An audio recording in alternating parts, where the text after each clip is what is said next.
So now we've all had time to settle down from that York City game at the weekend. It's time to have a little look back and review the game as a whole and kind of look at what to expect in the coming weeks from Maidstone, what we can learn from this game versus York, and maybe how we can build upon it. So if you were there, then you will know there was about 2,250 people in attendance, 2,000 or so of those being Maidstone fans, and I think we really showed it. For me, where I was at least in the Genko, however you want to say it, the atmosphere was great for a great portion of the game. There was a bit of a lull early on in the second half, tail end of the first half. It was very hot, very flustering for not only the players, of course, but also for the people in the stands. A lot of the people like myself in the stands aren't athletes, so it was a bit of a struggle sometimes to kind of get that momentum going, pick up the atmosphere a little bit. But at times during that game, the atmosphere for me was fantastic, and I was really happy with it. And I think we kind of showed that, as we got later on into the game after going down pretty early on. Lovely ball in from Kuyar, which was finished quite well by the York forward. Lovely header, off the crossbar and in. So, maybe something to look at in terms of defensive structure there. But we were just edging into that game. He's getting in there and just took a little while to get up to pace. But for me, the second half is what everybody's going to look at. And for me, it looked like the fitness and the energy and the kind of mindset that we saw last season is exactly what carried us to 3 points in this game. So many times last season we saw, late goals. Hungerford Town, St Albans, just to name two, at the Gallagher with the home fans. The momentum gained from a significant amount of home fans in this league is what does propel teams up the league, and it is what gives players extra motivation to carry on until the final whistle is blown. And we saw that at the weekend versus York. So in terms of their all-round performance, I think it's actually been discredited a little bit. I myself come away from the game thinking, wow, how did we win that? We played quite poorly, but I've taken a little look back at it, and really, they didn't actually have too many chances, York City. They did come forward quite a lot. They did get a couple of chances off. They did have a few shots from range. There was a few times we looked a little bit shaky at the back, especially with that Mersin pass out towards the end. But, these things happen, and we didn't concede from it. And I think when you look at the whole game and the chances that York created, they did create some good chances. And maybe if they did finish them a little better, we might have lost that game. But they didn't, and we did quite well to make sure that there was sufficient pressure there. So they did, kind of bottle those chances that they did get. So all round, I think, considering we're just getting into the season, Hakan did say a couple of weeks ago that due to some of the cancellations in pre-season, it may take a little bit longer to get up to speed. But I think we're starting to see that, and especially in that second half, the fitness really prevailed. This is what we saw a lot of times last season. As I mentioned, mentality really does come into it, and when you've got that home crowd spurring you on, those last 15 minutes are going to feel a lot easier for you than they might necessarily feel for the opposition. The York City fans were in good voice, but 200 can't outsing 2,000, and I think the momentum that we can give the team with a home crowd is more than enough to help carry them to points, and I think that's what happened in this game. So about the 75th, I think it may be the 78th minute, something around there, Rory Deacon just pulled off some unspeakable things. Nutmeg someone, sent someone else for a hot dog, set Sam Corn up. I mean, it was really, really a fantastic goal, that second one specifically. But the ball he put in for the first goal as well, and the run and header from Sam Corn. Sam Corn is not the tallest player on the pitch. Love Sam Corn, one of my favourite players in the team. But he's not a big man, yet he's always there, and he wins a lot of headers because of his positioning, because of his anticipation, and because of the awareness that we have in the squad to know that players are looking to play that ball in. It's a lot easier for us compared to maybe this York side, for example, who brought a lot of new players in, to kind of have that telepathy to know that if I make this run, someone's looking to put that ball into the box, and that is what happened, and that is how we scored that first goal. And in the build-up to that goal, the 5-10 minutes before that, York were looking really, really leggy to me. they kind of gassed themselves out after about an hour or so, maybe 65 minutes. And then we made the subs, I think, as soon as we recognised that they were getting a little bit sloppy in possession. You know, they were overhitting passes, underhitting passes, not winning as many second balls as they did in the first half. And I think that is exactly when Hack and Terry chose to strike, and it paid off big time. Dom Adesanya came on and was fantastic for me in the midfield. Those fresh legs, that injection of energy off the bench is what really allowed us to kind of pick up those second balls or those sloppy passes from the York defence as they were trying to build out, and then reshuffle the team and go quickly on the attack to create some more chances. And then we also saw Christy Patterson come on. There's very few players who are better off the bench than Christy Patterson in and around this sort of division. Just the pace he's got and the energy that he's got to just bang straight off the mark is electric. And, you know, we've all got little problems with certain players. Maybe some people might have a little thing to complain about every now and then, and maybe end product is something that you could question with Christie, but what he brings to this team is outstanding. Of course, he probably doesn't score as many goals as even he would like to, but sometimes it's not about that. Sometimes it's about what you offer the team in terms of how you stretch the play. That's exactly what he did when he came on against York. You know, he was straight down that right flank every time as an outlet. Good pressure on the ball as well, beating his man at fullback as well. And they had some very experienced players in that defensive line, did York. So Christie really showing his worth to this Maidstone team in that York game. And then as well, Josh Farrell coming on off the bench in that last 10 minutes or so. I think he did come on when we were winning 2-1, I think. Was the time that he did come on. Not quite sure, but even when he did come on, this is a new player to us. You know, if you haven't seen it already, go and check out my 5 signings video that I did put out a little while ago. I'll link it up there, and that'll tell you all you need to know about Josh Farrell. Is someone I did suggest we sign after I saw some training photos of him a little while ago. So, you know, you can learn a little bit more about him there. But when he did come on, he looked absolutely fantastic. Really fast. The pressure that he was applying on that defensive line when they were trying to get a goal back and try and, you know, salvage a point was absolutely fantastic. And in that weather as well, you know, it doesn't matter if he's been on 10 minutes, it's still bloody hot, and it's still really hard to apply that pressure in a game where there's a lot on the line. And his runs with the ball, his hold up was quite good, his pace to try and catch a defender out, and it did pay off a couple of times, was exceptional. So I think we could have picked up a pretty good asset there. Someone who I don't think will be starting too many games, but you never know, injuries, suspensions, whatever. This is definitely a player that I think we're going to see a little bit more of.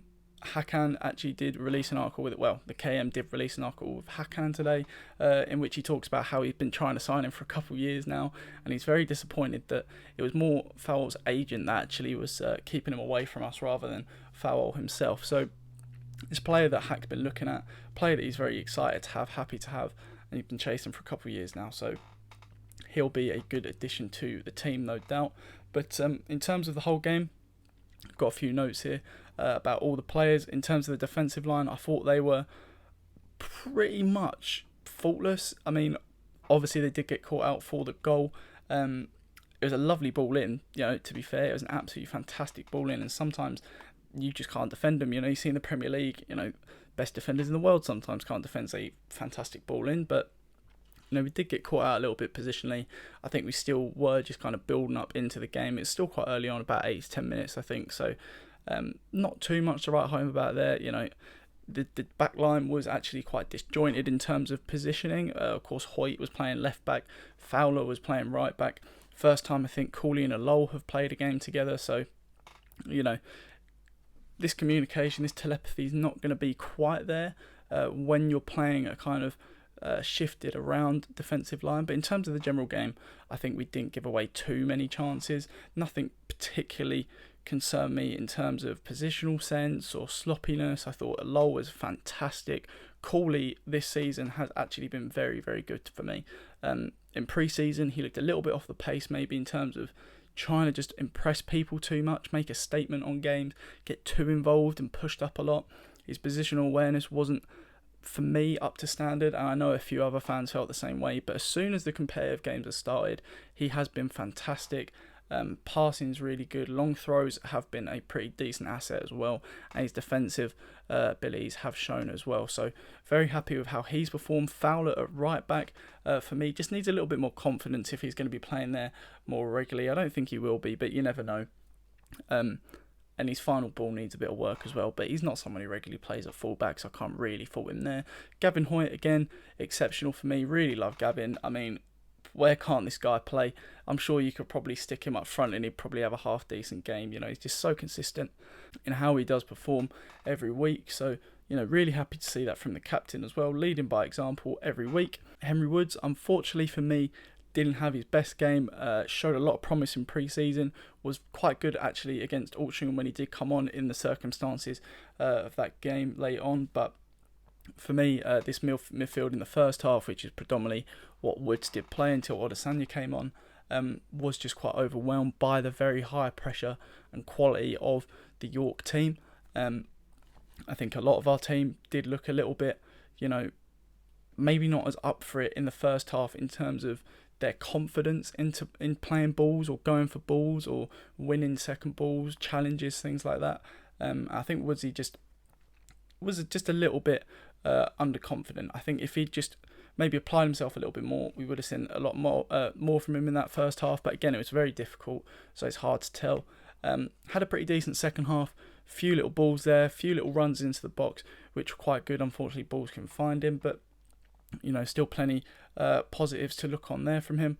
And then, of course, Regan Booty, for me, definitely in contention for the man of the match. If two of the players I'm going to come on to didn't have such fantastic games, really good, challenging. He's just very, very tenacious. You know, he's always getting stuck in. Big hit of Regan Booty. He loves a big challenge. He loves getting stuck in, and he loves pinging a ball, and that's exactly his bread and butter. And he really did show that throughout the game. I thought he had a very good game. Sam Corn, of course, 2 goals for Sam. You know, 3rd highest goal scorer last season by quite a long way. I think he scored 9 goals last season from central midfield. Fantastic player. You know, he's already got 2 now in 2 games. And the run in he made to the box was something we saw last season so many times. Just being that man who kind of drifts in unmarked.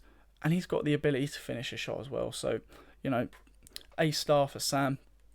Again, in the first half, I think he did struggle just a little bit with some of the second balls and getting stuck in with the challenges and stuff. And like I said, it was very hard in that first half for everybody to get a grip maybe on the game. But in the second half, vast improvement, not just the goals as well. He's interlinking and creating the space for other people to kind of push forward as well was very beneficial to the team. And then we look at Rory Deacon. Rory Deacon, man. Wow. If you haven't seen it, go and look on BT Sport highlights or go and look at Stone's TV highlights of the game. Rory Deacon, for me, was the only player who was A-star quality for the full 90 minutes. There wasn't a single thing that I could fault him on. His ball retention was fantastic. First touch, fantastic. Ball playing, exquisite. You know, we saw for both of the assists just what he's capable of. And I think we might see quite a bit more from Deacon this season in terms of his end product as we did last season.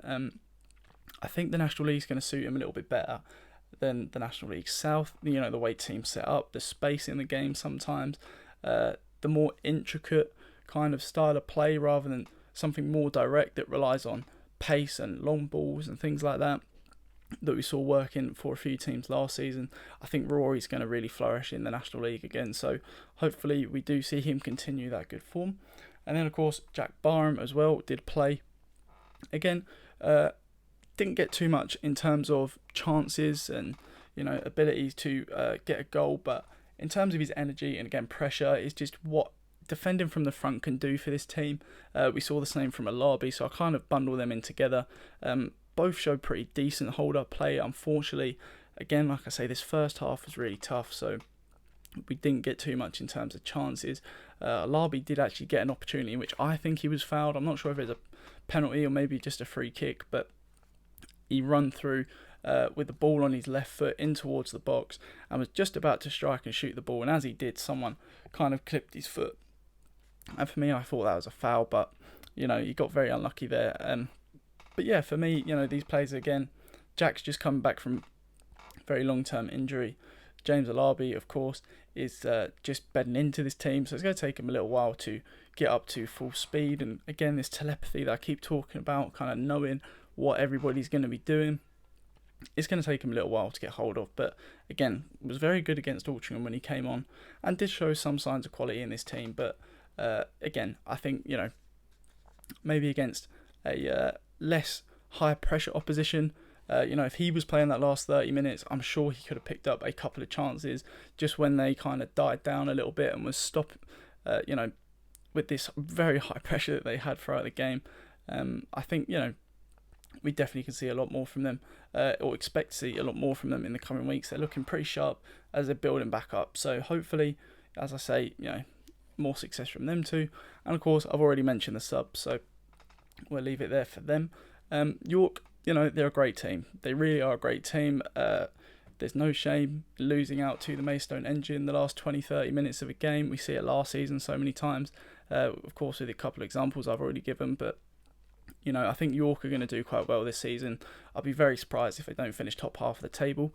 And Maidstone just kind of had that mentality, I think, that energy that just carried us through. Sometimes it isn't necessarily how you physically perform. You've just got to be able to have that mentality to just carry through and have that belief that Hakan's instilled in this team that, you know, we are going to win. We are going to win this game.